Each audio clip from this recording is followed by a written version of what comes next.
नमस्कार। बहुत स्वागत है आपका आश्रम यूट्यूब चैनल पर।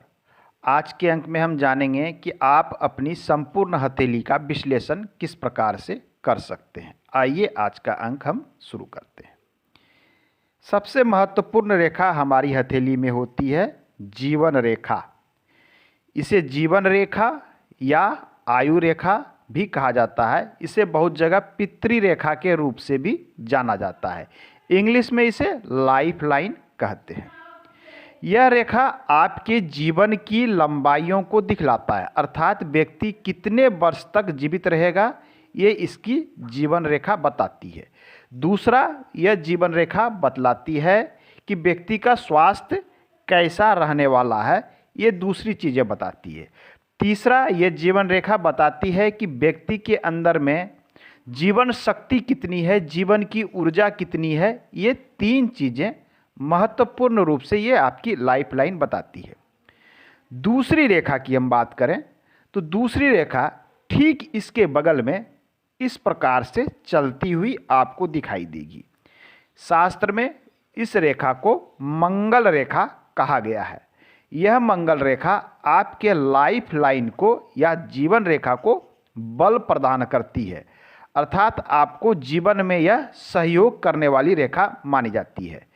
जिनके भी हथेली में मंगल रेखा होती है, ऐसे व्यक्ति अपने कार्य के प्रति काफ़ी निष्ठावान होते हैं और कर्तव्य करने वाले व्यक्ति होते हैं, लगातार कर्म करते हैं। तो यह है आपकी मंगल रेखा। आइए अब हम तीसरी महत्वपूर्ण रेखा की बात करें। वो है हमारी मणिबंध की रेखा। आपने देखा होगा कि कलाई पे अक्सर यहाँ पर 2, 3, 4 की संख्या में रेखाएं होती है। शास्त्र में जिसे मणिबंध की रेखाएं कही गई है। यह मणिबंध की रेखाएं यदि 4 की संख्या में है तो सबसे अधिक शुभ माना जाता है। यदि 3 की संख्या में है तो भी इसे शुभ माना जाता है। यदि इसकी संख्या केवल 1 है या फिर 1 और आधी है तो यह सामान्य माना जाता है। यह है हमारी मणिबंध की रेखा। यह रेखा जितनी स्पष्ट होगी, सुंदर होगी, यवमालाओं से युक्त होगी, व्यक्ति उतना ही भाग्यवान माना जाता है। इसके बाद हम आते हैं चंद्र के क्षेत्र में। इस क्षेत्र पर जो रेखाएं होती है वो यहाँ से कुछ इस प्रकार से आपको इस प्रकार से देखने को मिलेगी। ये रेखाओं को या फिर इस प्रकार से निकलती हुई दिखती है। इन रेखाओं को चंद्र क्षेत्रीय रेखाओं को यात्रा रेखा के नाम से जाना जाता है। अर्थात ये रेखा क्या दिखलाती है कि व्यक्ति दूर की यात्रा कर सकता है। व्यक्ति अपने निवास स्थान, अपने मूल स्थान या अपने जन्म स्थान से दूर रह के वर्क कर सकता है, विदेश यात्रा कर सकता है, सामुद्रिक यात्रा कर सकता है और निवास स्थान से काफ़ी दूर जाने के विषय में ये बताता है। चाहे वो किसी वर्क के संबंध में जाए, शिक्षा के संबंध में जाए, इन सब चीज़ों को यात्रा रेखाएं बताता है। तो यह है आपके हथेली में यात्रा रेखा। अब हम चंद्र क्षेत्र से ऊपर आते हैं तो यह क्षेत्र हो जाता है आपका बुध का क्षेत्र। बुध क्षेत्र पर कौन कौन सी रेखाएं होती है? बुध क्षेत्र पर यहाँ से इस प्रकार से निकलने वाली रेखाओं को हम विवाह रेखा कहते हैं। यह कहलाता है विवाह रेखा। ये इन रेखाओं की संख्या के अनुसार हम विवाह एवं प्रेम संबंध की संख्याओं को तय करते हैं। तो यह हमारे विवाह और प्रणय रेखा के रूप में जानी जाती है। इन्हीं रेखाओं पर छोटी छोटी कुछ खड़ी रेखाएं आपको देखने को मिलेगी, जिसे हम कहते हैं ये संतान की रेखा है। आपके संतान कितने होंगे, संतान की संख्या कितनी होगी, लड़कों की संख्या कितनी होगी, लड़कियों की संख्या कितनी होगी, यह विवाह रेखा पर खड़े छोटे छोटे सी ये जो रेखाएं होती है ये बतलाती है आपके पुत्र एवं पुत्रियों की संख्या के विषय में। तो यह है आपके बुध पर की रेखा। अब एक रेखा और बुध पर होती है, हम उसकी बात कर लें। एक रेखा होती है लंबी रेखा बुध से निकलती हुई कुछ इस प्रकार की, जिसे हम व्यापार की रेखा कहते हैं, व्यवसाय की रेखा कहते हैं। जिनके भी हथेली में यह रेखा होती है, ऐसे जातक को व्यापारिक क्षेत्र में बहुत अधिक रुचि होता है। ऐसे व्यक्ति बड़े व्यवसायी आपको देखे जा सकते हैं या फिर बड़े पद पर देखे जाते हैं, अच्छे मैनेजमेंट करता ऐसे व्यक्ति होते हैं। यह रेखा अति महत्वपूर्ण है। कहीं कहीं इस रेखा को स्वास्थ्य रेखा के रूप में भी कहा गया है, क्योंकि यह रेखा त्रुटिपूर्ण रहने पर व्यक्ति का स्वास्थ्य अस्वस्थ के रूप में बदल जाता है। बुध के बाद हम चले आते हैं सूर्य के क्षेत्र में। यह है आपका सूर्य का क्षेत्र। सूर्य पर्वत पर अक्सर हम देखते हैं कि छोटी सी रेखाएं आपको देखने को मिलेगी। यह है छोटी सी रेखा। सूर्य को सफलता का कारक माना जाता है। सूर्य को सरकारी क्षेत्र से होने वाले लाभ के रूप में देखा जाता है। तो सूर्य रेखा जितनी अच्छी, मजबूत और बलवान होगी, व्यक्ति की प्रतिभा उतनी ही अधिक बढ़ी हुई मिलेगी। यह रेखा आपके सफलता के लिए महत्वपूर्ण है, अर्थात आपके हथेली में यदि एक अच्छी सूर्य रेखा है तो आपको हर क्षेत्र में आगे बढ़ने के अच्छे मौके मिलते हैं। नेक्स्ट हम रेखाओं की बात करें। चलिए, नेक्स्ट जो रेखा है वो है आपकी इस फिंगर, मिडिल फिंगर और ये अनामिका, मध्यमा और अनामिका के बीच से एक रेखा आती है। ये रेखा जिसे हम विद्या की रेखा कहते हैं, बहुत बार इसे ज्ञान की रेखा भी कहा जाता है।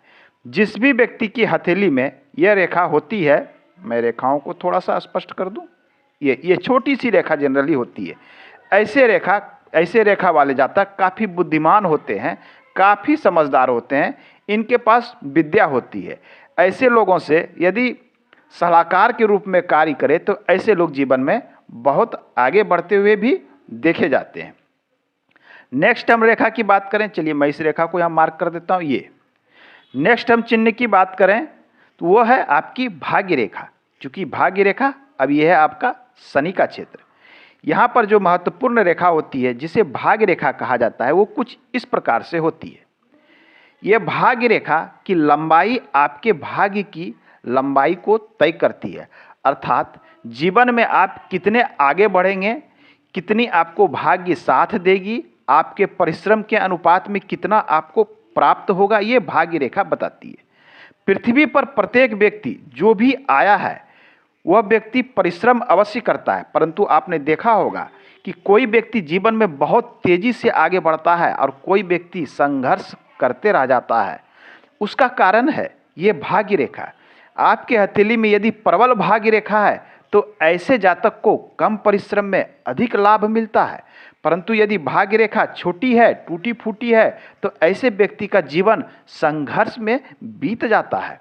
तो यह है आपकी हथेली की भाग्य रेखा, जिसे शनि रेखा, कभी कभी इसे लक की रेखा, कभी इसे धन की रेखा के रूप में भी हम जानते हैं। अब आइए नेक्स्ट की बात करें। नेक्स्ट जो सबसे महत्वपूर्ण रेखा है वो है आपकी, यहाँ पर एक हृदय रेखा होती है। ये हृदय रेखा कुछ इस प्रकार से होती है। इसे शास्त्र में थोड़ा सा, एक मिनट, हाँ, ये है आपको यहाँ से निकलती है और ये इस प्रकार से जाती है। इसे शास्त्र में हृदय रेखा के रूप से जाना जाता है, जिसे इंग्लिश में हार्ट लाइन भी कहते हैं। यह आपके मन की स्थिति को दिखलाता है।